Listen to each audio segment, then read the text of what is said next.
Hello, my fellow readers. Today I'm going to be talking about what I think is going to be one of the big books of the summer, and it was literally just released, I think on the 3rd. This is another one I got to read the arc of, so that's why I'm not holding the book up, although I feel like I should own it because I really, really liked this book. And that is Book Lovers by Emily Henry. So Emily Henry has had the other two book romance focused books, The People We Meet on Vacation and Beach Read, out in the previous few years. And they've been big sellers, and I'm sure that Book Lovers is going to be huge too. It is ultra cute. I think this is my favorite one so far. It was just really fun, really peppy. I flew through it. I had a good time reading it. I really like the characters. Its setup is like right from the beginning, the way that the main character is describing what is happening.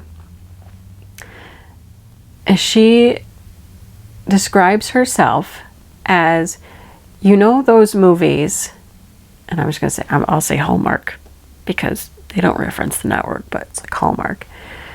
You know those movies where the guy goes to a small town and meets the love of his life, and he leaves behind his big city girlfriend that's really work obsessed, and she just ends up left behind. Like, she had all expectations for the relationship, but she's just left behind. She's that girl. So this is the story of the left behind girlfriend, fiance, what have you, that really likes working in the city, is really driven, likes exercise, all of that stuff. This is our main character. She's tall, blonde, you know, the epitome of what would be the girlfriend that gets left behind in a Hallmark video. And she happens to be a literary agent. So she deals with her authors. So she's always dreamed of being an editor, but it's just never come up for her. There's been a lot in her life that has impacted her career decisions. When she was just starting college, I believe it was, or she was in college, trying to go on her path for the whole literary world. She had a boyfriend. She had just moved in with the boyfriend. They were going to have their life together, is what she believed. Then tragedy struck, and she and her sister lost their mom. So their mom was their only parent. So she essentially like drops everything to go care for her sister.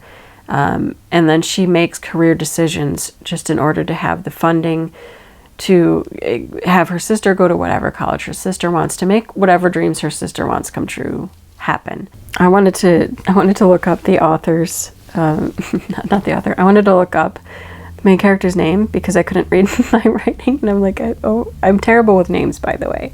So if I ever look it up, that's the reason. Like, I'm not good at retaining names, and so I take a lot of notes with the names in it because I remember characters and their personality, but I don't always remember their names until I've spent a lot of time with the characters. Like, if it's a big series, obviously I'm going to remember the character names and the characters themselves, but when it's a book, it's very hard for me to just keep the character names in mind. So that's my quick confession that has nothing to do with the book. So anyway, I wanted to look up her name, which is Nora, and I'm on Goodreads, and I was like, maybe I should just read this so that you get a vibe. Like, I think I did a pretty good job describing what was going on, but just in case, here is the main synopsis for the book. One summer, two rivals, a plot twist they didn't see coming. Nora Stevens' life is books. She's read them all, and she is not the type of heroine, not the plucky one, not the laid-back dream girl, and especially not the sweetheart. In fact, the only people Nora is a heroine for are her clients, for whom she lands enormous deals as a cutthroat literary agent, and her beloved little sister Libby. So that's the only people that she cares for and is a hero for. And it continues, which is why she agrees to go to Sunshine Falls, North Carolina for a month of August, when Libby begs her sister her for a sister's trip away with visions of a small town transformation for Nora, who she's convinced needs to become the heroine in her own story. But instead of picnics in meadows or run-ins with a handsome country doctor or a bulging four-armed bartender, Nora keeps bumping into Charlie Lastra, a bookish, brooding editor from back in the city.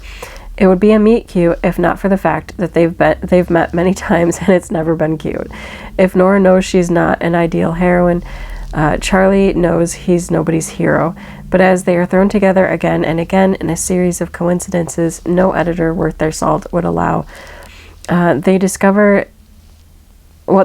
might just unravel the carefully crafted stories they've written about themselves. So yeah, as I would describe it, back in the big city days, Nora had, once again, this is what they don't mention here, Nora is always the girl left behind. So this is like her, I don't know, fourth breakup or something, where one of her boyfriends went to some small town, found the love of his life, and calls Nora to let her know that they're no longer together. So Nora has just received news of that. She's done this, going to this meeting.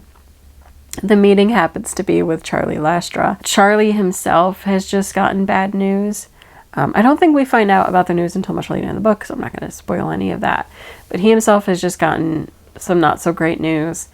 And so the two of them were supposed to have this meeting, but I think she ends up late and then like he's distracted. They just have like this very bad meeting. They part ways thinking poorly of one another. And then Nora's sister was pregnant at the time, and this is like her third or fourth child. I think third. Anyway, she's pregnant again. She's going to have the baby in a certain amount of time. She does want Nora to have a better experience, so she invites her on this sister's trip, and she's like, listen, this is like our one last chance. I'm going to be so bogged down with motherhood now.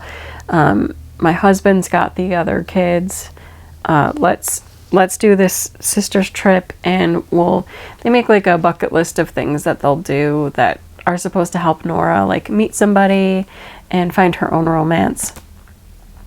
And that's what they set out to do on this trip. Nora doesn't really care about that, but she'll go along to make her sister happy. And in the course of this vacation, so in the course of this trip, Nora does bump into Charlie, who is from that small town, and you get to see why he was thinking certain things or acted a certain way when Nora brought other things up.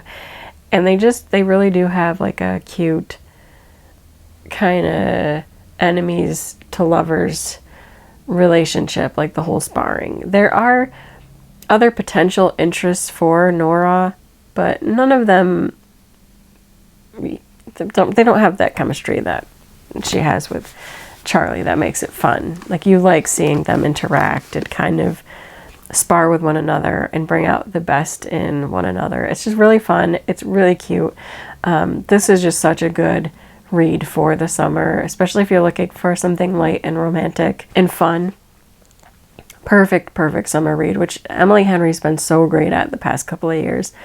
And it's funny because the first Emily Henry book I read was actually one of her teen books. I think was it The Love That Split the World? Something akin to that. And I never would have guessed that like a couple years later I would be reading adult romances, but they're so sparky and fun, and I just have such a good time with them.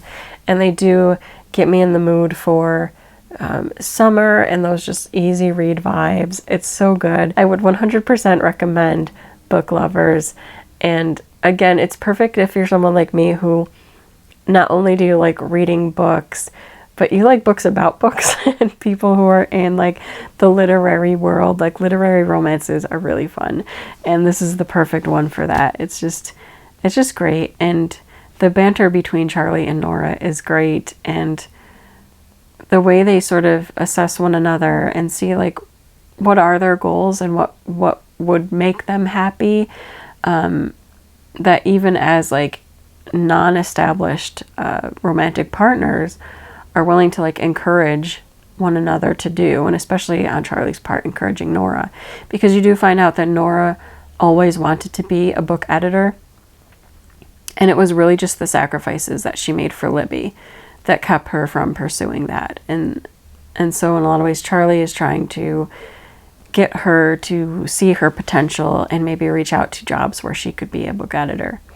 And yeah, it's just really good. And there's a whole bunch of other stuff that they cannot talk about because it's huge spoilers, but just make the book 100% better and are so clever and